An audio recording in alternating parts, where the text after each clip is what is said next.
Hello दोस्तों, बिहार दरोगा mains exam का यह दूसरा प्रैक्टिस सेट है।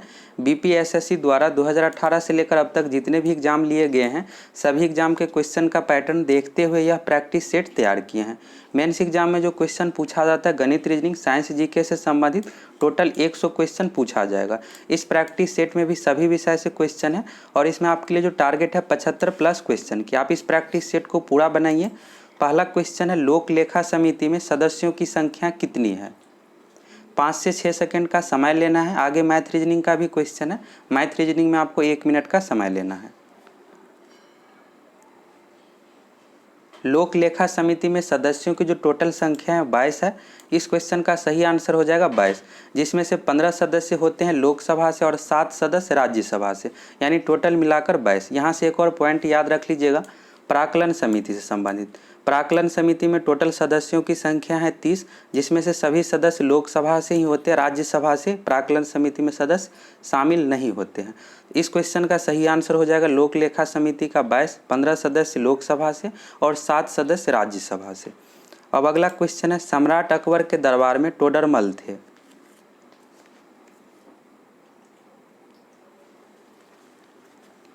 सम्राट अकबर के दरबार में टोटल 9 रत्न थे, जिसमें से टोडरमल भी शामिल है। तो टोडरमल जो थे वित्त मंत्री। इस क्वेश्चन का सही आंसर हो जाएगा वित्त मंत्री। टोडरमल ने भूमि माप के आधार पर लगान की पद्धति का विकास किया था। अब अगला क्वेश्चन है, निम्नलिखित में से किस नदी को बिहार का दुख कहा जाता है। बिहार का जो शोक कहा जाता है कोसी नदी को। इस क्वेश्चन का सही आंसर हो जाएगा कोसी नदी। कोसी नदी नेपाल में हिमालय से निकलती है और कोसी नदी का जो उद्गम स्थल है सप्तकोशी। सही आंसर जो हो जाएगा कोसी। अब अगला क्वेश्चन है, भारत का निम्नलिखित में से कौन सा संघ राज्य क्षेत्र भौगोलिक क्षेत्र की दृष्टि से सबसे छोटा है।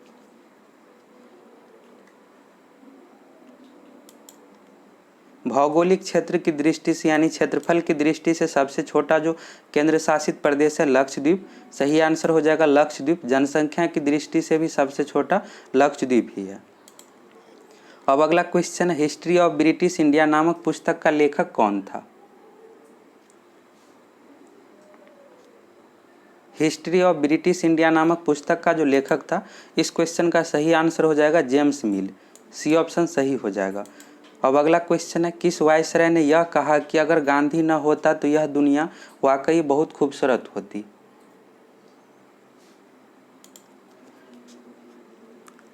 यह जो कथन है लॉर्ड विलिंगडन का। डी ऑप्शन सही हो जाएगा इसका। अब अगला क्वेश्चन है, कालीबंगा जहां प्राक हड़प्पा संस्कृति के अनेक स्थल पाए गए हैं निम्नलिखित में से किस क्षेत्र में स्थित था।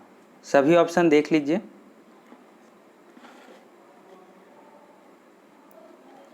कालीबंगा जो स्थित था राजस्थान के हनुमानगढ़ जिला में। सी ऑप्शन सही हो जाएगा इसका राजस्थान। यहाँ से जो साक्ष्य प्राप्त हुआ है जुते हुए खेत का, यह भी याद रख लीजिएगा, कालीबंगा से जुते हुए खेत का साक्ष्य प्राप्त हुआ है। अब अगला क्वेश्चन है, विजय स्तंभ कहाँ स्थित है।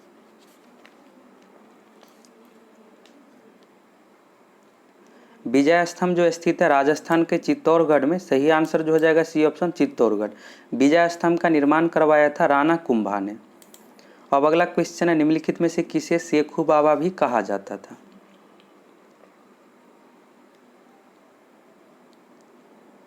शेखू बाबा जो कहा जाता था बादशाह जहांगीर को। सही आंसर हो जाएगा डी ऑप्शन बादशाह जहांगीर। अब अगला क्वेश्चन है, प्रथम एंग्लो बर्मा युद्ध 1824 से 26 के बाद कौन सी संधि हुई।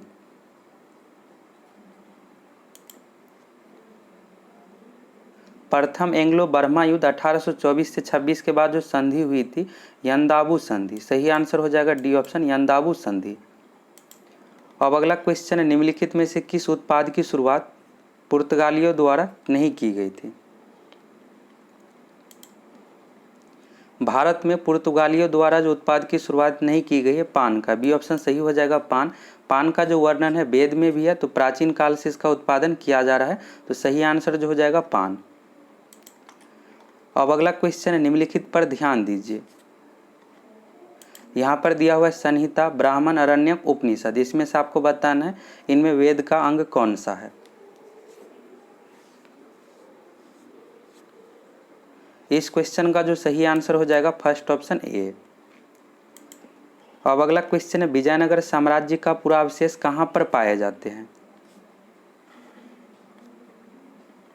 विजयनगर साम्राज्य की जो राजधानी थी हम्पी, सही आंसर जो हो जाएगा इस क्वेश्चन का हम्पी। हम्पी जो स्थित है कर्नाटक राज्य में तुंगभद्रा नदी के तट पर। यहाँ से एक और पॉइंट याद रख लीजिएगा, कई बार एग्जाम में पूछा जाता है गोलकुंडा का किला कहाँ स्थित है, हैदराबाद में स्थित है। अब अगला क्वेश्चन है निम्नलिखित में से कौन सा सुमेलित नहीं है। प्राचीन साहित्य से संबंधित यह क्वेश्चन है, एक क्वेश्चन प्राचीन साहित्य से संबंधित एग्जाम में पूछा जाता है। इस क्वेश्चन का जो सही आंसर हो जाएगा फर्स्ट ऑप्शन, प्रियदर्शी का जो भास दिया हुआ है यह गलत है।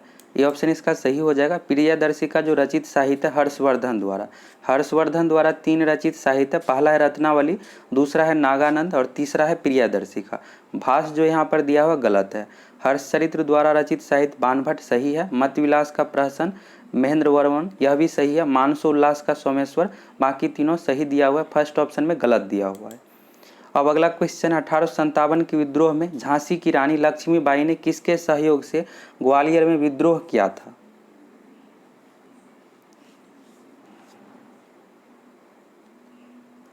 अठारह के विद्रोह में झांसी की रानी लक्ष्मीबाई को जो सहयोग किया था तात्या टोपे, सही आंसर जो हो जाएगा इस क्वेश्चन का फर्स्ट ऑप्शन तात्या टोपे।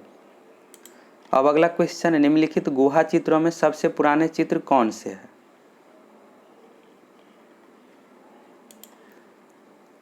इसमें से जो सबसे पुराने चित्र है भीमबेटका, सही आंसर हो जाएगा। भीमबेटका जो स्थित है मध्य प्रदेश के रायसेन जिला में। जगह का नाम भी एग्जाम में पूछ लिया जाता है तो याद रख लेना है आपको। अगला क्वेश्चन है 26 जनवरी 1950 को भारत। इस क्वेश्चन का जो सही आंसर हो जाएगा सी ऑप्शन, गणतंत्र बन गया था।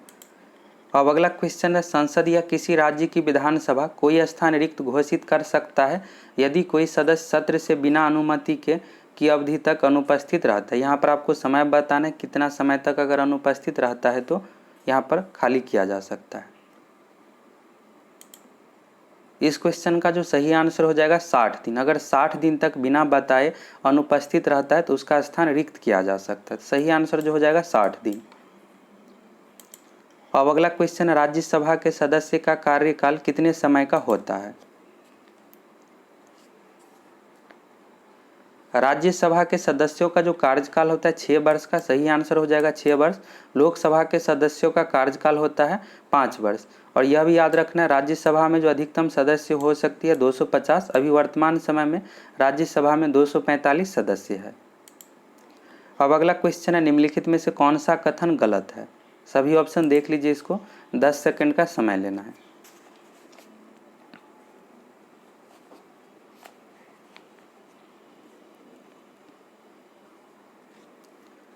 फर्स्ट ऑप्शन में दिया हुआ है भारत के संविधान के अनुच्छेद 61 में राष्ट्रपति के महाभियोग की प्रक्रिया को वर्णन है, यह सही है। अनुच्छेद 61 में महाभियोग का वर्णन है, याद रख लीजिएगा। दूसरा है महाभियोग प्रस्ताव संसद के किसी भी सदन में प्रस्तुत किया जा सकता है, यह भी सही है। तीसरा दिया हुआ यहाँ पर महाभियोग प्रस्ताव सदन की कुल सदस्य के 2/3 से अधिक बहुमत से पारित किया जा सकता है, तो यह भी सही दिया हुआ है। लेकिन जो चौथा ऑप्शन डी में दिया हुआ यह गलत है। राष्ट्रपति पर राष्ट्रीय सुरक्षा के उल्लंघन के लिए महाभियोग चलाया जा सकता है, यह गलत दिया हुआ है। अब अगला क्वेश्चन है भारतीय संविधान का अनुच्छेद 14 संबंधित है। भारतीय संविधान का अनुच्छेद 14 जो संबंधित है समानता के अधिकार से। इस क्वेश्चन का जो सही आंसर हो जाएगा डी ऑप्शन इसका सही हो जाएगा, कानून के सामने समानता और कानूनों के समान सुरक्षा से। अब अगला क्वेश्चन है समवर्ती सूची में कितने विषय है।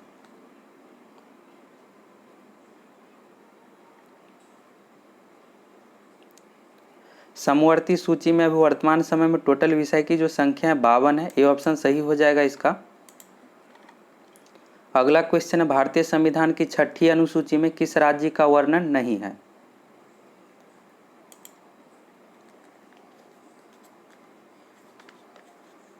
भारतीय संविधान के 6ठी अनुसूची में जो वर्णन है 4 राज्यों का, जिसमें से है असम, मेघालय, मिजोरम, त्रिपुरा के जनजातीय प्रशासन का वर्णन है। सही आंसर जो हो जाएगा इस क्वेश्चन का मणिपुर। मणिपुर का वर्णन नहीं है, याद रख लीजिएगा। सभी 4 राज्यों का नाम एग्जाम में यहाँ से पूछा जाता है। भारतीय संविधान के 6ठी अनुसूची में असम, मेघालय, मिजोरम, त्रिपुरा राज्यों के जनजातीय प्रशासन के बारे में वर्णन है। अब अगला क्वेश्चन है, उच्चतम न्यायालय के न्यायाधीश की नियुक्ति कौन करता है?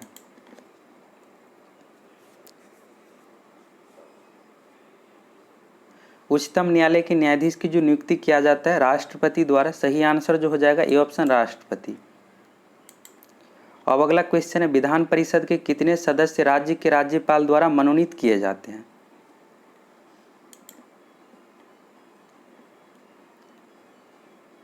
विधान परिषद में राज्यपाल द्वारा जो मनोनीत किए जाते हैं, इस क्वेश्चन का सही आंसर हो जाएगा 1/6 सदस्य। सी ऑप्शन सही हो जाएगा इसका। अगला क्वेश्चन है, किसी राजनीतिक दल को राष्ट्रीय दल के रूप में मान्यता दी जाती है जब?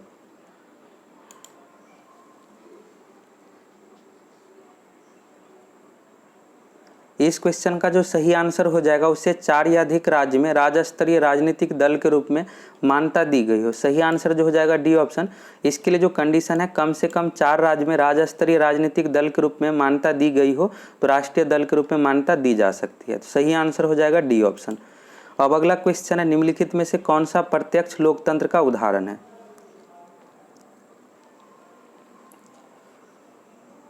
प्रत्यक्ष लोकतंत्र यानी जनता डायरेक्ट वोट देकर चुनती है। तो सही आंसर जो हो जाएगा ग्राम पंचायत। ग्राम पंचायत के अंतर्गत मुखिया, वार्ड सदस्य का चुनाव होता है, इसमें डायरेक्ट जनता वोट देकर चुनती है। इसके अलावा हो गया लोकसभा एवं विधानसभा का चुनाव भी प्रत्यक्ष लोकतंत्र का उदाहरण है। और अप्रत्यक्ष में याद रख लीजिएगा, राष्ट्रपति एवं उपराष्ट्रपति का चुनाव अप्रत्यक्ष लोकतंत्र का उदाहरण है। अब अगला क्वेश्चन है, भारतीय संविधान की उद्देशिका में न्याय शब्द के निम्नलिखित में से किस रूप का उल्लेख नहीं है? उद्देशिका यानी प्रस्तावना में जो न्याय का वर्णन है, सामाजिक, आर्थिक और राजनीतिक न्याय का। प्रस्तावना जो है हम भारत के लोग, भारत को एक, इसमें जो वर्णन है सामाजिक, आर्थिक और राजनीतिक न्याय का। कानूनी न्याय का वर्णन नहीं है। सही आंसर जो हो जाएगा कानूनी। अगला क्वेश्चन है, भारत में सामुदायिक विकास योजना का प्रारंभ कब हुआ?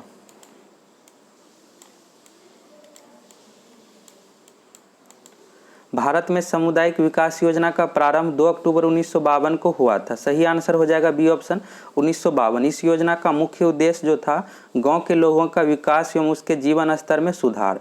अब अगला क्वेश्चन है, भारत में प्रच्छन्न बेरोजगारी पाई जाती है।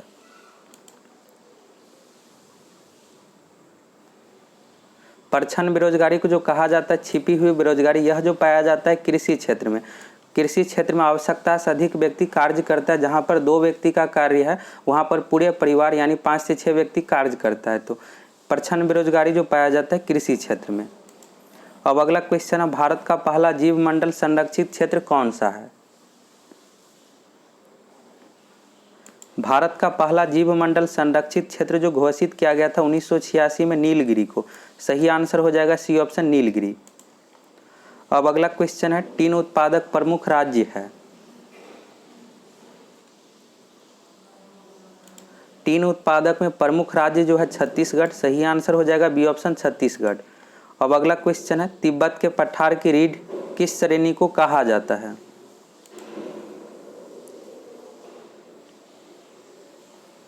तिब्बत के पठार की रीढ़ जो कहा जाता है काराकोरम श्रेणी को। सही आंसर हो जाएगा डी ऑप्शन, काराकोरम।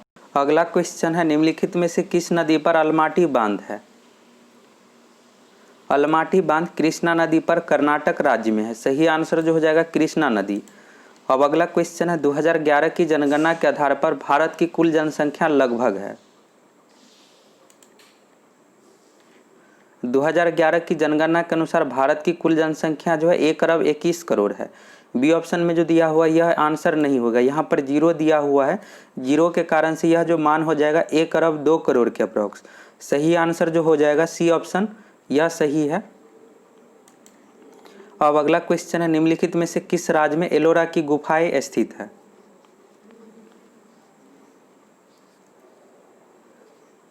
एलोरा की गुफा जो स्थित है महाराष्ट्र राज्य में। सही आंसर जो हो जाएगा डी ऑप्शन, इनमें से कोई नहीं। अगला क्वेश्चन है, हंसदेव बांगो परियोजना या मिनीमाता परियोजना किस राज्य में है?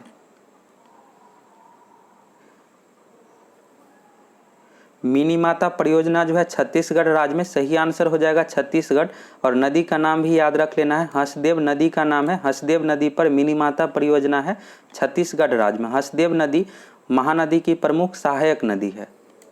अगला क्वेश्चन है, निम्न में से कौन सा कथन सही नहीं है? काली मिट्टी से संबंधित दिया हुआ है, सभी ऑप्शन देख लीजिए।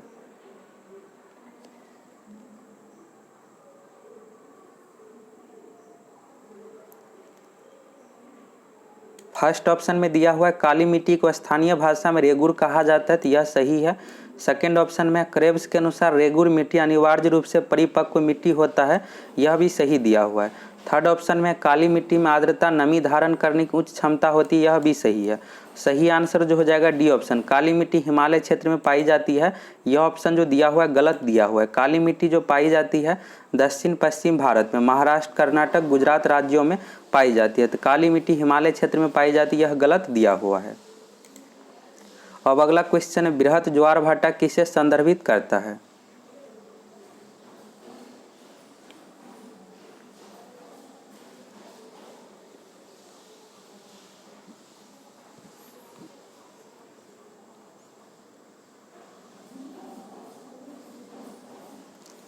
इस क्वेश्चन का जो सही आंसर हो जाएगा बृहत ज्वार भाटा जो संदर्भित करता है, ये ऑप्शन इसका सही हो जाएगा। उच्च और निम्न ज्वार भाटा के दौरान समुद्र तल में अधिकतम अंतर।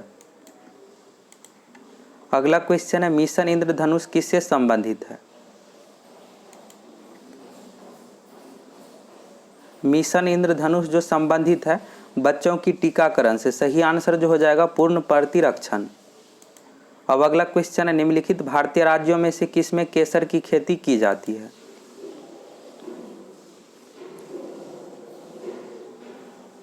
केसर की खेती की जाती है जम्मू कश्मीर राज्य में। सही आंसर हो जाएगा जम्मू कश्मीर। अगला क्वेश्चन है, निम्नलिखित में से कौन सी एक नदी पश्चिम की ओर बहने वाली नदी नहीं है?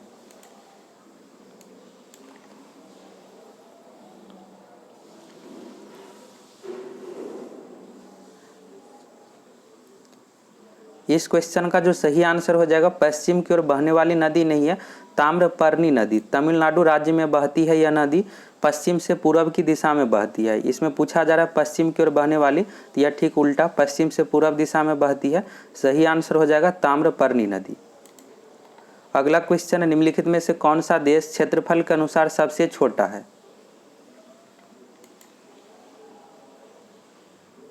ऑप्शन के अकॉर्डिंग क्षेत्रफल के अनुसार सबसे छोटा देश जो हो जाएगा भारत। भारत 7वें नंबर पर है क्षेत्रफल के अकॉर्डिंग। प्रथम स्थान पर है रूस, दूसरे स्थान पर है कनाडा। अगला क्वेश्चन है, निम्नलिखित में से कौन सा भारत का सबसे बड़ा ग्लेशियर है?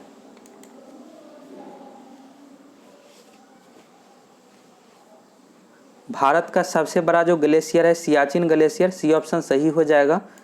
अगला क्वेश्चन है, स्वर्ण मंदिर किस झील के किनारे पर स्थित है?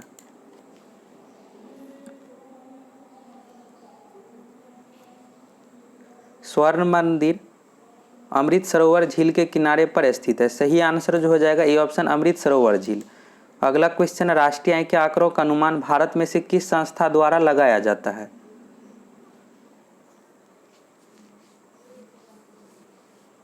राष्ट्रीय आय के आंकड़ों का अनुमान जो लगाया जाता है सीएसओ केंद्रीय सांख्यिकी संगठन के द्वारा।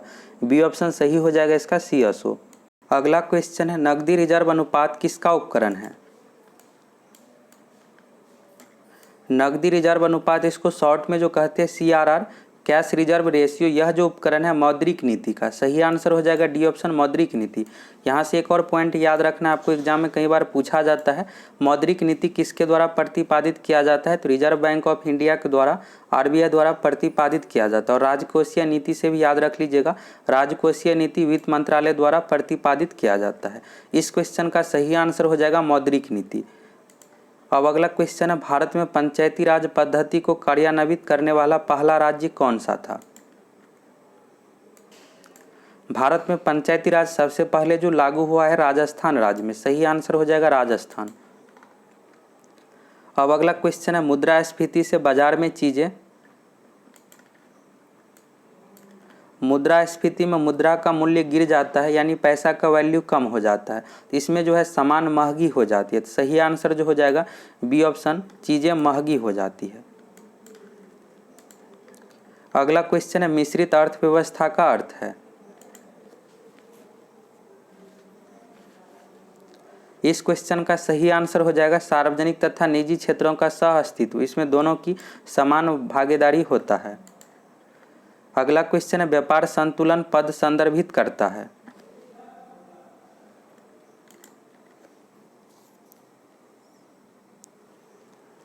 व्यापार संतुलन पद जो संदर्भित करता है आयात एवं निर्यात के बीच मूल्यों में अंतर। सही आंसर जो हो जाएगा इस क्वेश्चन का ए ऑप्शन, आयात तथा निर्यात के मध्य अंतर को। अब अगला क्वेश्चन है जीएनपी तथा एनएनपी के मध्य अंतर है। जीएनपी तथा एनएनपी के जो मध्य अंतर है पूंजी ह्रास के समान, बी ऑप्शन इसका सही हो जाएगा। अब अगला क्वेश्चन है विश्व जल दिवस प्रत्येक वर्ष मनाते हैं। बेसिक क्वेश्चन है, एग्जाम में पूछा जाता है। विश्व जल दिवस प्रत्येक वर्ष मनाते हैं 22 मार्च को, और बिहार दिवस भी प्रत्येक वर्ष 22 मार्च को मनाते हैं। विश्व पृथ्वी दिवस 22 अप्रैल को मनाते हैं। 5 जून को विश्व पर्यावरण दिवस मनाते हैं और 22 मई को विश्व जैव विविधता दिवस मनाते हैं। अगला क्वेश्चन है खाद्य श्रृंखला बनती है। खाद्य श्रृंखला जो बनती है उत्पादक, उपभोक्ता एवं अपघटक से मिलकर। सही आंसर जो हो जाएगा फर्स्ट ऑप्शन, उत्पादक, उपभोक्ता एवं अपघटक से। अगला क्वेश्चन है भूमिगत जल को दूषित करने वाले अजैविक प्रदूषक है। भूमिगत जल को दूषित करने वाले अजैविक प्रदूषक जो है सही आंसर हो जाएगा आर्सेनिक। आर्सेनिक की जल में अधिकता के कारण से जो होता है ब्लैक फुट रोग होता है, तो यह भी याद रख लीजिएगा, आर्सेनिक के कारण से ब्लैक फुट रोग होता है। अगला क्वेश्चन है निम्नलिखित में से किस क्षेत्र को भारत का चावल का कटोरा कहा जाता है। भारत का चावल का कटोरा जो कहा जाता है कृष्णा गोदावरी डेल्टा क्षेत्र को, सी ऑप्शन सही हो जाएगा इसका। अगला क्वेश्चन है निम्नलिखित में से कौन सा सुमेलित नहीं है। फर्स्ट ऑप्शन में दिया हुआ बिस्मिल्लाह खां। बिस्मिल्लाह खां प्रसिद्ध शहनाई वादक थे, यह ऑप्शन सही है। बिरजू महाराज तो प्रसिद्ध शास्त्रीय नृत्य से संबंधित है, कथक सही हो जाएगा इसका, यह भी सही दिया हुआ है। थर्ड ऑप्शन में है पंडित रविशंकर, तो यह गलत दिया हुआ है। पंडित रविशंकर तबला वादक नहीं थे, पंडित रविशंकर प्रसिद्ध सितार वादक थे। सही आंसर जो हो जाएगा सी ऑप्शन, तबला यहाँ पर गलत दिया हुआ है। और अमजद अली खान सरोद वादक, यह सही है। इस क्वेश्चन का सही आंसर हो जाएगा सी ऑप्शन, पंडित रविशंकर प्रसिद्ध सितार वादक थे। अगला क्वेश्चन है भारत में 2001 से 11 के दशक में साक्षरता में वृद्धि दर है। यहाँ पर 2111 नहीं होगा, 2011 होगा। 2001 से 11 के दशक में साक्षरता में वृद्धि दर जो है 8.2%, ये ऑप्शन इसका सही हो जाएगा। अब अगला क्वेश्चन है 2001 से 11 के दशक में बिहार का सर्वाधिक जनसंख्या वृद्धि दर वाला जिला है। बिहार की जनगणना से संबंधित इसी तरह का एग्जाम में क्वेश्चन पूछा जाता है। 2001 से 11 के दशक में बिहार का सर्वाधिक जनसंख्या वृद्धि दर वाला जिला मधेपुरा है। सही आंसर हो जाएगा मधेपुरा, 31% जनसंख्या वृद्धि दर है, यह भी याद रख लीजिएगा। और सबसे कम जनसंख्या वृद्धि दर वाला जिला गोपालगंज है। गोपालगंज की जनसंख्या वृद्धि दर 19% है। अब अगला क्वेश्चन है बिहार में प्लास्टिक कैरी बैग पर पूर्ण प्रतिबंध लागू हुआ है। बिहार में प्लास्टिक कैरी बैग पर पूर्ण प्रतिबंध लागू जो किया गया है 23 दिसंबर 2018 से। सही आंसर जो हो जाएगा इस क्वेश्चन का दिसंबर 2018। अगला क्वेश्चन है निम्नलिखित में से किस रंग का अपवर्तनांक सर्वाधिक होता है। अपवर्तनांक सबसे अधिक जो होता है बैगनी रंग का और सबसे कम लाल रंग का। सही आंसर जो हो जाएगा बैगनी रंग। अगला क्वेश्चन है हीटर की कुंडली होती है। विद्युत हीटर की कुंडली नाइक्रोम मिश्र धातु की बनी होती है। सही आंसर जो हो जाएगा नाइक्रोम मिश्र धातु। अगला क्वेश्चन है निम्नलिखित में से रासायनिक परिवर्तन बताइए।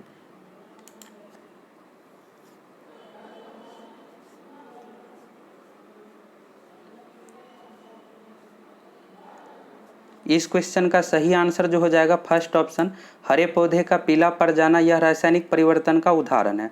अगर पौधे सूख जाता है तो पीला पड़ जाता है, यह फिर से हरा नहीं हो सकता है, तो रासायनिक परिवर्तन का उदाहरण है। बाकी तीनों जो है भौतिक परिवर्तन का उदाहरण है। हरे पौधे का पीला पड़ जाना रासायनिक परिवर्तन है। अब अगला क्वेश्चन है निम्नांकित में से जीवाश्म ईंधन है।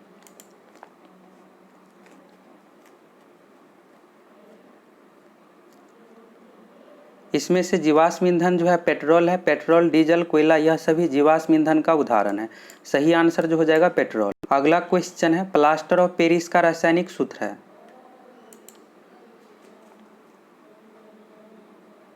प्लास्टर ऑफ पेरिस का जो रासायनिक सूत्र है, सही आंसर हो जाएगा C option 2CaSO4 into H2O। यह जो रासायनिक सूत्र है प्लास्टर ऑफ पेरिस का, फर्स्ट ऑप्शन में जो दिया हुआ है CaSO4 इंटू 2H2O, यह जिप्सम का रासायनिक सूत्र है। दोनों याद रख लीजिएगा, एग्जाम में कई बार पूछा जाता है।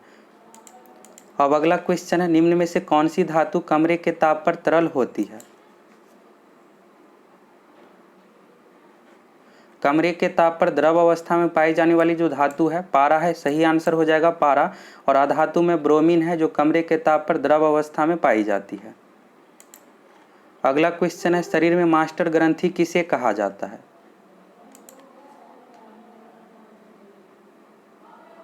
शरीर में मास्टर ग्रंथि जो कहा जाता है पिट्यूटरी ग्रंथि को। सही आंसर हो जाएगा फर्स्ट ऑप्शन पिट्यूटरी ग्रंथि। इसका हिंदी नाम है पीयूष ग्रंथि और यह मस्तिष्क में पाया जाता है। अगला क्वेश्चन है मांसपेशियों में मुख्यतः कौन सी प्रोटीन पाई जाती है।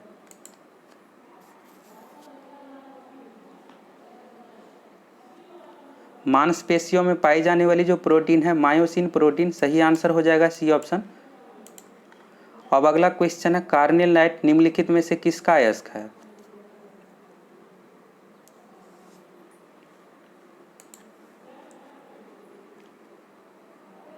कार्नेल लाइट मैग्नीशियम धातु का अयस्क है। सही आंसर जो हो जाएगा मैग्नीशियम। अगला क्वेश्चन है एक समान वृत्तीय गति में होता है।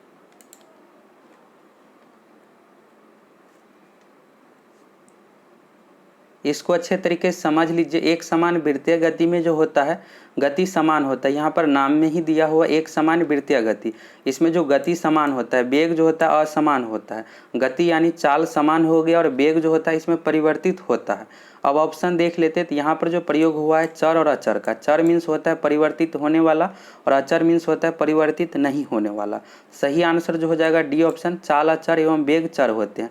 चाल जो होता है परिवर्तित नहीं होता है, सभी जगह समान ही होता है, लेकिन वेग परिवर्तित होता है। तो सही आंसर हो जाएगा डी ऑप्शन। इसको अच्छे तरीके से याद रख लीजिए। अगला क्वेश्चन है विद्युत उत्पन्न करने के लिए कौन सी धातु का उपयोग करते हैं।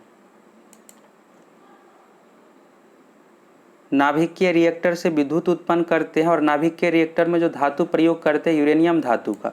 सही आंसर जो हो जाएगा यूरेनियम। अगला क्वेश्चन है प्रकाश में 7 रंग होते हैं, रंगों को अलग करने की क्या तरीका है। सभी ऑप्शन देख लीजिए।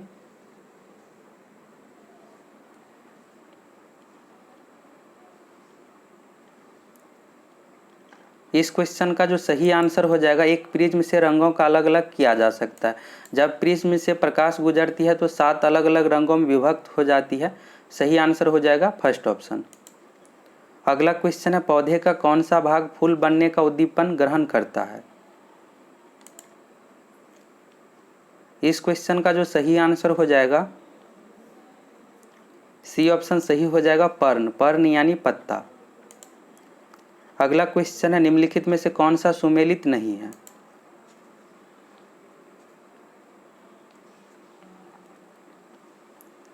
फर्स्ट ऑप्शन में दिया हुआ विद्युत धारा एम्पियर, यह सही है यूनिट। विद्युत शक्ति का वाट होता है, यह भी सही है। विद्युत प्रतिरोध का यूनिट जो होता है ओम, यह भी सही है। विद्युत आवेश का जो होता है कूलम्ब होता है। यहाँ पर वोल्ट जो दिया हुआ गलत दिया हुआ है। विद्युत विभव का यूनिट जो होता है वोल्ट होता है। सही आंसर जो हो जाएगा डी ऑप्शन विद्युत आवेश वोल्ट। अब अगला क्वेश्चन है हैजा के विषय में निम्नलिखित में से कौन सा कथन सही है।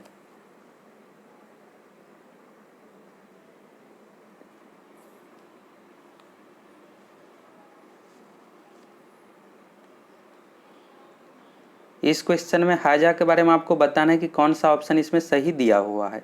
तो सही आंसर जो हो जाएगा इस क्वेश्चन का सी ऑप्शन इसका सही हो जाएगा। यह एक रोग है जो संदूषित खाद्य या जल के सेवन करने से होता है। दूषित खाद्य पदार्थ के ग्रहण करने से हैजा रोग होता है। तो सही आंसर हो जाएगा सी ऑप्शन। अगला क्वेश्चन है पेनिसिलिन के विषय में निम्नलिखित में से कौन सा कथन सही है।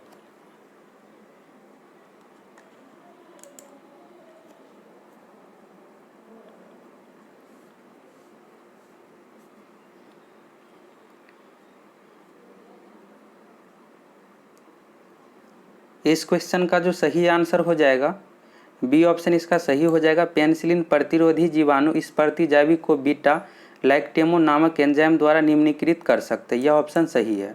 अगला क्वेश्चन है एथलीट्स फुट नामक रोग होता है। एथलीट्स फुट नामक रोग जो होता है कवक से, सही आंसर हो जाएगा कवक। अगला क्वेश्चन है एक पारितंत्र में अपघटक कौन होते हैं। एक पारितंत्र में अपघटक जो होता है, सही आंसर हो जाएगा कवक और जीवाणु, सी ऑप्शन सही हो जाएगा इसका। अगला क्वेश्चन है निम्नलिखित में से कौन सा विकल्प सही नहीं है। विटामिन से संबंधित यह क्वेश्चन है।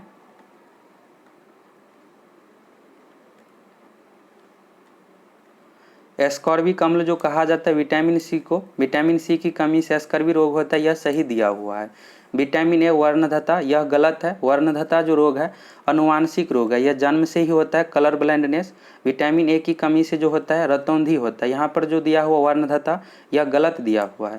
इसके बाद है विटामिन के से रक्त जमना, यह सही है। थायमिन, विटामिन B1 का नाम है थायमिन, बेरी बेरी रोग होता है, यह भी सही है। ए ऑप्शन में जो दिया हुआ विटामिन ए वर्णधता यह गलत दिया हुआ है। विटामिन ए की कमी से रतौंधी रोग होता है। अब यहाँ से मैथ रीजनिंग का क्वेश्चन शुरू है। क्वेश्चन को सॉल्व करने के लिए आपको 1 मिनट का समय लेना है। वीडियो को रोक करके पहले आप खुद से ट्राई कीजिएगा, फिर आगे का डिस्कशन देखिएगा। चलिए इस क्वेश्चन को सॉल्व करते हैं। यदि x + 1/x बराबर 4 है तो x³ + 1/x³ बराबर होगा। x³ + 1/x³ का मान आपको बताना है। तो x³ + 1/x³ बराबर जो सूत्र होता है x + 1/x का होल क्यूब -3 × x + 1/x, इस सूत्र की सहायता से इसको सॉल्व करना है। तो यहाँ पर x + 1/x का मान दिया हुआ है, x + 1/x बराबर जो दिया हुआ है 4, तो x + 1/x के जगह पर 4 रख दीजिए, सॉल्व कर दीजिए, यही आंसर आ जाएगा। तो 4 का क्यूब हो जाएगा -3 × 4। अब इसको सॉल्व कीजिएगा तो 4 चौका 16 चौका 64 होता है, -3 × 4 बराबर 12। तो 64 में से 12 को घटाइएगा तो 52 आ जाएगा, यही इसका आंसर हो जाएगा। तो बराबर जो आंसर आ गया इसका 52, सही आंसर जो हो जाएगा इस क्वेश्चन का 52। चलिए अब अगला क्वेश्चन है यदि किसी संख्या के 50% को 75 में जोड़ा जाता है तो परिणाम वही संख्या होती है, वह संख्या है। इसमें आपको संख्या बताना है। तो क्वेश्चन में कहा जा रहा है यदि किसी संख्या के 50% को 75 में जोड़ा जाता है, तो मान लेते हैं संख्या x है। अब यहाँ पर x का 50% निकालिएगा तो x × 50/100, मान जो आ जाएगा इसका x/2 आ जाएगा। तो यदि किसी संख्या के 50% यानी x/2 हो गया, संख्या x है तो इसका 50% x/2 को 75 में जोड़ा जाता है, तो 75 में इसको जोड़ देते हैं। इसके बाद क्या प्राप्त होता है, परिणाम वही संख्या होती है, बराबर x हो जाएगा। अब इसको सॉल्व कर दीजिएगा, x/2 + 75 बराबर x, यही इसका आंसर हो जाएगा। तो x का मान जो यहाँ आपको प्राप्त होगा 150 प्राप्त होगा, तो ये इसका सही आंसर हो गया। सही आंसर हो जाएगा डी ऑप्शन 150। अब अगला क्वेश्चन है 20%, 10% और 15% की क्रमिक छूट किस एकल छूट के समतुल्य है। क्रमिक बट्टा से संबंधित क्वेश्चन है। क्रमिक बट्टा से संबंधित जब भी क्वेश्चन एग्जाम में पूछा जाए तो इस तरह से सॉल्व करना। इस सूत्र की सहायता से x + y - x × y बट्टा 100। यहाँ पर क्या करना है आपको, यहाँ पर 3 वैल्यू दिया हुआ है 20%, 10%, 15%। सबसे पहले आपको क्या करना है 20, 10 का मान निकाल लेना है। x के जगह पर 20 रख दीजिए और y के जगह पर 10, जहाँ भी x है 20 रख दीजिए, y के जगह पर 10, यहाँ पर वैल्यू आ जाएगा। तो सबसे पहले कोई 2 का निकाल सकते हैं, जरूरी नहीं है कि शुरू का ही 2, किसी 2 का मान सबसे पहले आप निकाल लीजिए, फिर जो तीसरा बचता है जो 2 वैल्यू निकालने पर आया है उससे कंपेयर कर दीजिए। तो यहाँ पर 20, 10 का मान निकाल दीजिए, 20 और 10 का मान निकालने पर यहाँ प्राप्त होगा 28, और 28 को फिर 15 से कंपेयर कर दीजिएगा, यही इसका आंसर हो जाएगा। तो x और y के जगह पर मान रख के इसको बनाना है। तो इसका सही आंसर जो हो जाएगा फर्स्ट ऑप्शन प्राप्त होगा 38.8%। अब चलिए अगला क्वेश्चन है रीजनिंग से संबंधित है, श्रेणी की अगली संख्या बताएं। इसको जरूर ट्राई कीजिए आप। यहाँ पर जो पैटर्न लागू हुआ है इस तरह से 3 है 6 है, इन दोनों के बीच जो गैप है 3 का गैप है। फिर यहाँ पर देखिएगा आप 6 और 11 में 5 का गैप है। फिर यहाँ पर 11 और 18 में 7 का गैप है। फिर यहाँ पर 18, 27 में इसी तरह से 9 का गैप है। इसके बाद यहाँ पर 11 का गैप है, यहाँ पर 13 का गैप है, यानी लगातार विषम संख्या है। अब यहाँ पर सबसे लास्ट में 66 और 83 के बीच 17 का गैप है। तो 83 में आपको क्या जोड़ना पड़ेगा, 19 जोड़ना पड़ेगा। तो 83 में अगर आप 19 जोड़ते हैं, 83 में 19 जोड़ने पर आपको प्राप्त होगा यहाँ पर 102 प्राप्त होगा। तो सही आंसर जो हो गया इसका सी ऑप्शन 102। अब अगला क्वेश्चन है, निम्न में से सही शब्द युग्म का चयन कीजिए। यहाँ पर जो रिलेशन है चीन बीजिंग, तो चीन की राजधानी है बीजिंग, यहाँ पर राजधानी दिया हुआ देश एवं उसके राजधानी। इराक का बगदाद राजधानी है, यह सही हो जाएगा। बाकी सभी मुद्रा दिया हुआ है। अमेरिका का मुद्रा डॉलर है, मैड्रिड स्वीडन का, जापान का येन, यह सभी मुद्रा है, लेकिन इराक की राजधानी बगदाद है, यह ऑप्शन सही है। अब अगला क्वेश्चन है, यदि किसी कूट भाषा में सिनेमा को NICAME लिखा जाता है तो उसी कूट भाषा में एक्टर्स को क्या लिखा जाएगा? तो कोडिंग डिकोडिंग से संबंधित है। चलिए इसको सॉल्व करते हैं। यहाँ पर सिनेमा दिया हुआ और यहाँ पर है NIC, तो यहाँ पर क्या किया गया है, CIN जो है इसको क्या किया गया है, यहाँ शिफ्ट कर दिया गया है। यहाँ पर CIN है तो N से शुरू किया गया, इस तरह से NIC। तो इसमें भी क्या करेंगे हम, यहाँ पर ACT है तो TCA लिखेंगे, TCA हो गया शुरू का। इसके बाद है यहाँ पर EMA, तो यहाँ पर क्या किया गया, लास्ट से फिर लिखा गया है AME, तो यहाँ पर भी हम इसी तरह से लिखेंगे SRO, तो SRO। अब देख लेते हैं कौन सा ऑप्शन है, तो ऑप्शन जो आ रहा है डी ऑप्शन, TCA SRO। अब अगला क्वेश्चन है, एक आदमी की आयु 32 वर्ष थी जब उसकी पहला बेटा हुआ, जब उसके बेटे की आयु 7 वर्ष हुई तब उसकी पत्नी 35 वर्ष की थी। उस आदमी और उसकी पत्नी की आयु के बीच का अंतर है। चलिए इसको भी सॉल्व करते हैं। इस क्वेश्चन में कहा गया है एक आदमी की आयु 32 वर्ष थी जब उसका बेटा हुआ, यानी बेटा का जब जन्म हुआ था तो उस समय आदमी की आयु 32 वर्ष थी। जब उसके बेटे की आयु 7 वर्ष हुई तब उसकी पत्नी 35 वर्ष की थी। उस आदमी और उसकी पत्नी की आयु के बीच का अंतर कितना होगा? तो इस कंसेप्ट को समझ लीजिए। यहाँ से इस टाइप का क्वेश्चन को कैसे सॉल्व करना है, तो इसमें एक ही चीज़ आपको याद रखना है। मान लीजिए कि आपकी उम्र अभी 25 वर्ष है और आपके भाई की उम्र अभी 20 वर्ष है, तो 5 वर्ष बाद आपकी उम्र हो जाएगी 30 वर्ष और आपके भाई का भी उम्र 20 से हो जाएगा 25 वर्ष। यानी उम्र में जो है सभी की उम्र में वृद्धि होती है, कमी करने पर सभी की उम्र में आपको कमी करना है। यही कंसेप्ट यहाँ पर भी आपको लागू करना है। एक आदमी की आयु 32 वर्ष थी जब उसका बेटा का जन्म हुआ, अब बेटा 7 वर्ष का हो गया तो आदमी की आयु में भी 7 वर्ष की वृद्धि होगी, तो 32 + 7 हो गया 39 वर्ष। अभी यहाँ पर वर्तमान का ले रहे हैं, तो आदमी की वर्तमान उम्र हो गया यहाँ पर 39 वर्ष, 32 में 7 जुड़ने पर। अब कहा जा रहा है तब उसकी पत्नी 35 वर्ष की थी। जब अभी बेटा का जन्म हुआ है तो उसकी पत्नी जो है 35 वर्ष की है। तो व्यक्ति का उम्र है 39 और पत्नी का उम्र है यहाँ पर 35, तो 39 में से 35 घटाइएगा 4 आ जाएगा, तो यही आंसर हो जाएगा। तो इसमें आपको एक ही चीज़ समझना है, उसका बेटा 7 वर्ष का हो गया तो व्यक्ति की आयु भी 7 वर्ष बढ़ जाएगा। और यहाँ पर पत्नी का जो उम्र दिया गया अभी का उम्र दिया गया है, जब बेटा 7 वर्ष का है तब उसकी पत्नी 35 वर्ष का है, तो 39 में से 35 घटाने पर 4 वर्ष इसका आंसर आ गया। तो सही आंसर जो हो जाएगा इस क्वेश्चन का 4 वर्ष। अगला क्वेश्चन है, एक ही पासे की 3 अलग अलग स्थितियां दिखाई गई है, जिस फलक में 4 है उसके विपरीत फलक पर कौन सी संख्या होगी?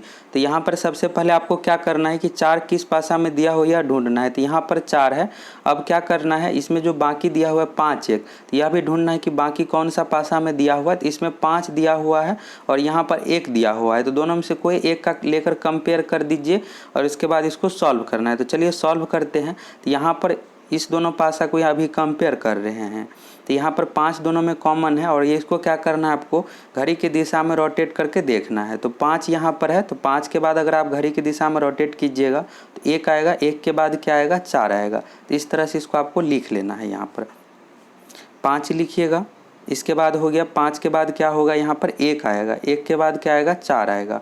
ये हो गया। इस तरह से इसको खाना बना लीजिए। 5 हो गया, 1 हो गया, 4 हो गया, यह हो गया यहाँ पर इस पासा का। अब इस पासा को देखते हैं। यहाँ पर 5 हो गया, घड़ी की दिशा में रोटेट कीजिएगा इसको तो 2 आएगा। यहाँ पर घड़ी की दिशा में इस तरह से रोटेट करने पर 2 आएगा। 2 के बाद क्या आ जाएगा, यहाँ पर 6 आ जाएगा।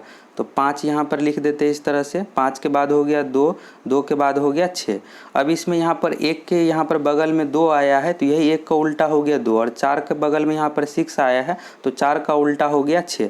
अब इसमें पूछा जा रहा था कि 4 के विपरीत कौन सा होगा, तो 4 के विपरीत यहाँ पर 6 हो गया। 4 के विपरीत यहाँ पर 6 हो गया और 1 के अपोजिट में हो गया यहाँ पर 2। अब 5 के अपोजिट में क्या होगा, तो जो बाकी बचता है, तो 4 6 1 2 हो गया, तो 5 के अपोजिट में यहाँ पर 3 होगा, 3 बच रहा है। तो इस तरह से इसका आंसर आपको देना है। तो इस क्वेश्चन का जो सही आंसर हो जाएगा, इसमें पूछा गया था कि 4 है तो उसके विपरीत फलक पर कौन सा होगा, तो सही आंसर जो हो जाएगा इस क्वेश्चन का 6 हो जाएगा। यहाँ पर एक प्रश्न आकृति दिया हुआ और आपको खाली स्थान में क्या होगा बताना है। तो चलिए इस क्वेश्चन को सॉल्व करते हैं। यहाँ पर जो दिया हुआ है 2 लाइन दिया हुआ है, बीच में एक एरो तीर दिया हुआ है। अब यहाँ पर क्या होता है कि तीर इस तरह से आ जाता है इस डायरेक्शन में, तो यहाँ पर जो तीर इस तरह से था, इस तीर को क्या किया गया, रोटेट किया गया इस तरह से। तो रोटेट करने के बाद इस तरह से आ जाता है। अब यहाँ पर तीर ऐसे दिया हुआ है तो इसको भी आप इस तरह से रोटेट कर दीजिए, तीर क्या होगा ऊपर की तरफ आ जाएगा। तो तीर इस तरह से बीच में ऊपर हो जाएगा, फिर साइड में 2 लाइन हो गया। तो देख लीजिए कौन सा ऑप्शन में यह आकृति बना हुआ है, तो सी ऑप्शन में बना हुआ है। तो सही आंसर जो हो गया इस क्वेश्चन का सी ऑप्शन। अब अगला क्वेश्चन है सही दर्पण प्रतिबिंब बताएं। सभी क्वेश्चन को खुद से जरूर ट्राई कीजिएगा, वीडियो को रोक करके। चलिए इसको सॉल्व करते हैं। तो यहाँ पर सही दर्पण प्रतिबिंब बताना है। दर्पण जो है MN रेखा यहाँ पर रखा गया, वस्तु यहाँ पर है। तो दर्पण प्रतिबिंब में क्या होता है कि जो नज़दीक का पार्ट रहता है नज़दीक से उसका रिलेशन होता है, और जो दूर होता है दूर से रिलेशन होता है। तो यहाँ पर जो दर्पण के नज़दीक है यह पार्ट है, तो दर्पण प्रतिबिंब में भी यह नज़दीक होना चाहिए। फर्स्ट ऑप्शन में जो दिया हुआ यह दूसरे साइड ले लिया गया है, जबकि यह होना चाहिए था यहाँ पर होना चाहिए, तो यह नहीं होगा। बी ऑप्शन भी नहीं होगा, दूसरे साइड ले लिया गया है। अब जो इसमें होगा सी ऑप्शन और डी ऑप्शन। सी ऑप्शन में यहाँ पर सही लिया गया है, यहाँ पर भी सही लिया गया है। अब दोनों में से कौन सा होगा, तो डी ऑप्शन में क्या किया गया, यहाँ पर जो देखिएगा आप इस लाइन को क्या किया गया है, कर्व कर दिया गया है, जो कि यहाँ पर सीधा होना चाहिए था। तो इस कारण से डी ऑप्शन नहीं होगा, इसका सही आंसर जो हो जाएगा सी ऑप्शन। अगला क्वेश्चन है यदि x का अर्थ प्लस हो, y का अर्थ माइनस हो, z का अर्थ भाग हो तो p का अर्थ गुना हो। तो यहाँ पर एक मान दिया हुआ और इसका मान आपको बताना है। 10p 2x 5y 5 का मान होगा। यहाँ पर p के जगह पर क्या करना है आपको, p का गुना दिया हुआ है, x का जोड़ दिया हुआ है, y का घटाव दिया हुआ है, z का भाग दिया हुआ है, तो रख देना है। तो 10 है, इसके बाद p है, तो 10 गुना हो गया यहाँ पर 2, x का मान है यहाँ पर जोड़, तो जोड़ हो गया 5, और y का मान है घटाव 5। इसको सॉल्व कर दीजिएगा तो 10 में 2 से गुना करने पर 20 होगा, 5 में से 5 गया 0 हो गया, तो 20 प्लस 0 20। सही आंसर जो हो गया इस क्वेश्चन का 20। अगला क्वेश्चन है उस विकल्प का चयन कीजिए जो बाकी 3 से अलग है। इस क्वेश्चन में जो यहाँ पर दिया हुआ है MNO यहाँ पर सीरीज से दिया हुआ है, इसके बाद XYZ भी सीरीज से दिया हुआ है, और GHI भी शुरू का 3 लेटर सीरीज से दिया हुआ है। लेकिन यहाँ पर PON जो दिया हुआ है यह उल्टा दिया हुआ है, P के बाद होता है Q, Q के बाद होता है R। यह सही नहीं है, तो सही आंसर जो हो जाएगा इस क्वेश्चन का डी ऑप्शन।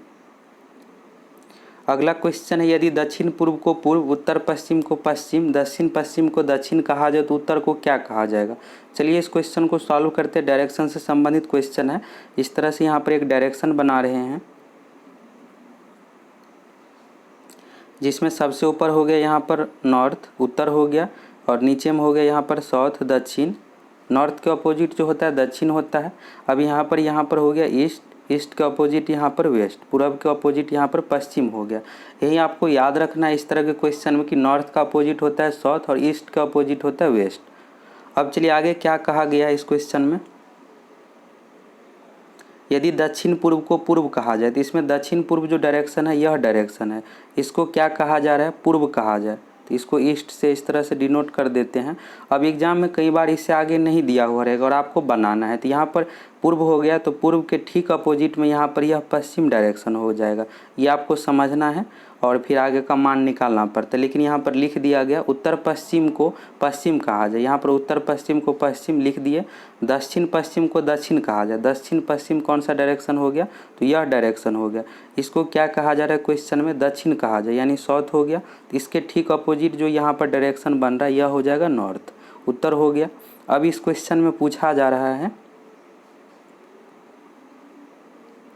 इस क्वेश्चन में पूछा जा रहा है तो उत्तर को क्या कहा जाएगा। यह जो डायरेक्शन है सबसे पहले वाला यहाँ पर, इस डायरेक्शन को क्या कहा जाएगा। तो देख लेना यह किसके बीच में है, तो यह जो बीच में है उत्तर और पश्चिम के बीच में है। जो बाद में बना है उत्तर और पश्चिम वाला, इसके बीच में यह नॉर्थ पड़ता है। तो सही आंसर जो हो जाएगा इस क्वेश्चन का उत्तर पश्चिम हो जाएगा।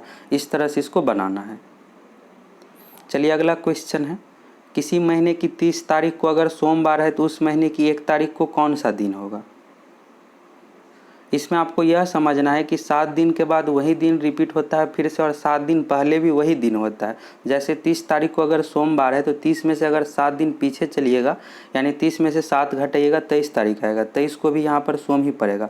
23 में से 7 घटाइएगा तो 16 होता है, 16 को भी सोम ही बार पड़ेगा।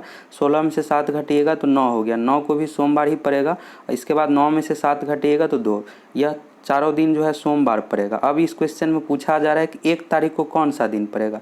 अगर 2 तारीख को सोम हो गया यहाँ पर, तो 1 तारीख को कौन सा दिन होगा, तो सोम से एक दिन पहले होता है रविवार। सही आंसर जो हो जाएगा इस क्वेश्चन का रविवार। अगला क्वेश्चन है, दर्पण में देखने पर एक घड़ी 4:40 समय दर्शाती है, तो सही समय क्या होगा। यह क्वेश्चन दर्पण प्रतिबिंब से संबंधित है। चलिए उसको देख लेते हैं कैसे बनाना है। तो यहाँ पर जो समय दिया हुआ है 4:40 दिया हुआ है। अब आपको क्या करना है, 12 बजे में से जो भी समय दिया हुआ रहेगा उसको घटा देना है। तो यहाँ पर 4:40 दिया हुआ है और इस तरह से आपको इस फॉर्मेट में लिखना है 12 बजे, और इसमें से आपको घटा देना है, यही आंसर हो जाएगा। तो चलिए आपको घटाना कैसे है, घंटा मिनट का यहाँ पर घटाव करना है। तो यहाँ पर 0 आ गया, 0 में से 40 आपको घटाना है। तो इसके लिए क्या करना पड़ेगा, आपको 12 में से 1 लेना पड़ेगा। तो 12 में से 1 लीजिएगा तो यहाँ पर 60 हो जाएगा। 60 क्यों होगा, तो 12 जो है यहाँ पर घंटा को दर्शा रहा है और 1 घंटा बराबर होता है 60 मिनट। 0 जो दर्शा रहा है मिनट को, तो यहाँ पर 60 हो गया। 60 में से 40 को घटाइएगा 20 हो जाएगा। अब यहाँ पर इस तरह से लिखना है। अब 12 यह नहीं बचा, अब 1 यहाँ पर शिफ्ट कर दिए थे तो यह 11 बचा है। 11 में से 4 को घटाइएगा तो कितना होगा 7, तो 7:20 यही इसका आंसर हो गया। तो सही आंसर जो हो गया 7:20। इसमें आपको यही याद रखना है कि यहाँ पर 12 में से जब आप 1 लीजिएगा तो 60 मिनट आ जाएगा। अगला क्वेश्चन है, 2 ट्रेनों की चालों का अनुपात 2:5 है। यदि पहली ट्रेन 5 घंटे में 350 किलोमीटर की दूरी तय करती है, दूसरी ट्रेन की 4 किलोमीटर प्रति घंटा में कितनी है। इसमें आपको चाल बताना है दूसरी ट्रेन की। पहली ट्रेन 5 घंटे में 350 किलोमीटर की दूरी तय करती है, तो चाल बराबर जो होता है सूत्र दूरी बट्टा समय, तो 350/5 भाग दे दीजिएगा इसको, तो आ जाएगा 70 किलोमीटर प्रति घंटा। यह हो गया पहली ट्रेन की चाल। अब यहाँ पर जो कहा जा रहा है दूसरी ट्रेन की चाल कितनी होगी, तो यहाँ पर चालों का अनुपात 2:5 में है, तो 2 का मान अगर यहाँ पर 2 यूनिट का मान 70 हो गया तो 5 यूनिट का मान आप आसानी से निकाल सकते हैं। 1 यूनिट का मान हो गया 35, 5 यूनिट का हो जाएगा 35 × 5 175। तो सही आंसर जो हो जाएगा इस क्वेश्चन का दूसरी ट्रेन की चाल 175 किलोमीटर प्रति घंटा हो गया दूसरी ट्रेन की चाल। अगला क्वेश्चन है, यदि 2 वृत्तों की परिधि का अनुपात 4:5 है, उसकी त्रिज्या का अनुपात क्या होगा। यहाँ पर परिधि का अनुपात दिया हुआ है 4:5 में और त्रिज्या का पूछा जा रहा है, तो त्रिज्या का सेम ही अनुपात हो जाएगा, कोई परिवर्तन नहीं होता है। परिधि अगर अनुपात में दिया हुआ है तो सेम वही अनुपात त्रिज्या का भी हो जाता है। सही आंसर होगा 4:5। कुछ और पॉइंट याद रख लीजिए यहाँ से। यहाँ पर परिधि का अनुपात दिया हुआ है, अगर यहीं पर पूछा जाता है कि वृत्त के क्षेत्रफल का अनुपात क्या होगा, तो इस 4:5 को आपको स्क्वायर करना पड़ता, तो 16:25 हो जाता। अब अगर त्रिज्या का अनुपात दिया हुआ रहेगा और वृत्त के क्षेत्रफल का अनुपात पूछा जाएगा तो उस कंडीशन में भी आपको स्क्वायर करना है। लेकिन त्रिज्या दिया हुआ रहेगा, अगर परिधि पूछ लिया जाएगा तो सेम ही होता है। अगर परिधि दिया हुआ है और त्रिज्या पूछा जाएगा तो सेम ही रेशियो होता है। तो सही आंसर जो हो जाएगा 4:5। अगला क्वेश्चन है, दिए गई आकृति में ओ वृत्त का केंद्र है, कोण OBC बराबर 25 डिग्री यदि कोण BAC समान हो। इसमें आपको BAC का मान बताना है। यह जो कोण है BAC, इस कोण का आपको मान बताना है, जिसमें आपको OBC दिया हुआ है 25 डिग्री। OBC यह जो कोण है यहाँ पर 25 डिग्री दिया हुआ है। तो यहाँ पर आप देखिएगा कि O जो है वृत्त का केंद्र है, तो अगर वृत्त का केंद्र O है तो यह जो लाइन यहाँ पर हो गया वृत्त की त्रिज्या हो गया, यहाँ पर यह भी त्रिज्या हो गया। तो इस त्रिभुज में 2 भुजा बराबर हो गया, तो इसके सामने का कोण भी बराबर हो जाएगा। यह कोण और यह कोण बराबर हो जाएगा, दोनों कोण हो गया यहाँ पर 25 डिग्री। तो बाकी जो बचा यह कोण जो हो जाएगा 25 + 25 बराबर होता है 50, और 180 में से आपको 50 घटाना है। क्यों घटाना है, तो त्रिभुज के तीनों कोण का योगफल होता है 180 डिग्री। तो कोण BOC बराबर जो हो जाएगा 180 डिग्री माइनस 50 डिग्री। तो कोण BOC बराबर जो यहाँ पर प्राप्त होगा आपको 130 डिग्री। कोण BOC हो गया 130 डिग्री और आपको बताना है कोण BAC का मान। तो कोण BAC का मान जो हो जाएगा 130 का आधा। क्यों हो जाएगा, तो परिधि पर जो बना कोण होता है केंद्र के पर बना कोण का आधा होता है। तो केंद्र पर जो यहाँ पर कोण बना है 130 डिग्री, और यह जो कोण है यहाँ पर परिधि पर बना कोण है, तो परिधि पर का कोण हो जाएगा केंद्र पर बना कोण का आधा। तो 130 का आधा कीजिएगा 65, यही इसका आंसर हो गया 65 डिग्री। दोस्तों आप सभी से रिक्वेस्ट है कि अगर आप लोगों को वीडियो अच्छा लगा हो तो प्लीज़ चैनल को ज़रूर सब्सक्राइब कर लीजिएगा। अगला क्वेश्चन है -2, 8 और 5, 7 बिंदुओं से गुजरने वाली रेखा यहाँ पर बताना है आपको क्या होगा। चलिए इस क्वेश्चन को कैसे सॉल्व करना है। तो यहाँ पर इस तरह से आपको अक्ष खींचना है सबसे पहले, और यहाँ पर जो भी मान दिया हुआ है तो मान रख कर आपको सॉल्व करना है। तो -2, 8 का लाइन इस तरह से गुजरेगा, एक्स एक्सिस पर यहाँ पर -2 काटेगा, फिर 8, तो इस तरह से यहाँ पर काटेगा। इसके बाद है 5, 7, तो 5, 7 का लाइन भी इस तरह से यहाँ पर काटेगा। तो दोनों जो है वह एक्सिस को काटती है। तो इस क्वेश्चन का जो सही आंसर होगा यहाँ पर वह एक्सिस को काटेगी, तो केवल वह एक्स को काटती है। ये ऑप्शन इसका सही हो जाएगा। अगला क्वेश्चन है रीजनिंग से संबंधित। यदि a बराबर 2, m बराबर 36, z बराबर 52 तो CAP बराबर क्या होगा। तो a का मान होता है इंग्लिश अल्फ़ाबेट में सीरियल से 1 होता है, m का मान होता है 13, z का मान होता है 26। यहाँ पर ठीक डबल लिया गया है। तो CAP का मान जो हो जाएगा, c का मान होता है 3 और इसके बाद a का मान हो जाएगा 1 और p का मान हो जाएगा 16। तो दोनों को जोड़िएगा, 16 एक 17 प्लस 3 20 होगा और डबल कर दीजिए, 20 में 2 से गुना कीजिएगा, 40 हो गया। यही इसका आंसर हो गया। अगला क्वेश्चन है कितने समय में एक बंदर 60 फीट लंबे पेड़ के शीर्ष को छू लेगा यदि वह 1 सेकंड में 3 फीट उछलता है और तुरंत 2 फीट गिर जाता है। अच्छा सा क्वेश्चन है, पहले आप खुद से ज़रूर ट्राई कीजिएगा इस क्वेश्चन को। चलिए मान लेते हैं कि एक पेड़ है, इस तरह से 60 फीट का पेड़ है और पेड़ का शीर्ष हो गया यहाँ पर टॉप पर। अब इस क्वेश्चन में क्या कहा जा रहा है, एक बंदर उछलता है, 1 सेकंड में 3 फीट उछलता है और 2 फीट गिर जाता है। तो इस तरह का एग्जाम में 2 टाइप का क्वेश्चन पूछा जाता है। एक क्वेश्चन इस तरह से पूछा जाएगा, 1 सेकंड में 3 फीट उछलता है और दूसरे सेकंड में 2 फीट गिर जाता है। लेकिन इस क्वेश्चन में जो पूरी घटना हो रही है मात्र 1 ही सेकंड में 3 फीट उछल भी रहा है बंदर और 2 फीट गिर भी रहा है। तो 1 सेकंड में टोटल कितना वर्क हो रहा है बंदर के द्वारा, 3 फीट उछलना और 2 फीट गिर जाना। यानी पेड़ पर कितना फाइनली चढ़ पाएगा, तो 1 ही फीट चढ़ पाएगा। 3 फीट उछलेगा और 2 फीट गिर जाएगा, 3 - 2 1 हो गया। तो 1 सेकंड में बंदर मात्र पेड़ पर 1 फीट चढ़ पाता है। और इस तरह के क्वेश्चन में आपको यह भी समझना है कि लास्ट में जब बंदर उछलता है, यहाँ पर 57 पर जब आएगा यहाँ पर, तो लास्ट में 3 फीट उछलेगा। तो उछल के क्या करेगा, पेड़ के टॉप पर जाकर बैठ जाएगा, फिर नहीं नीचे गिर पाएगा। अब यहाँ पर फाइनल जब लास्ट में यहाँ पर उछलेगा तो 3 फीट हो गया, पेड़ के शीर्ष पर जाकर बैठ जाएगा। बाकी इधर जो बचा है 57 फीट। अब 57 फीट चढ़ने के लिए कितना समय लगेगा, तो 1 सेकंड में 3 फीट उछलता है और 2 फीट गिर जाता है। यानी 1 सेकंड में 1 ही फीट चढ़ पाता है। तो 57 फीट चढ़ने के लिए कितना समय लगेगा, यहाँ पर 57 सेकंड का समय लगेगा। और लास्ट में 3 फीट चढ़ेगा 1 सेकंड में, तो 57 + 1 हो गया 58 सेकंड। यही इस क्वेश्चन का आंसर हो गया। तो अच्छे तरीके से समझ लीजिएगा और आप सभी से रिक्वेस्ट है कि प्लीज़ चैनल को ज़रूर सब्सक्राइब कर लीजिएगा।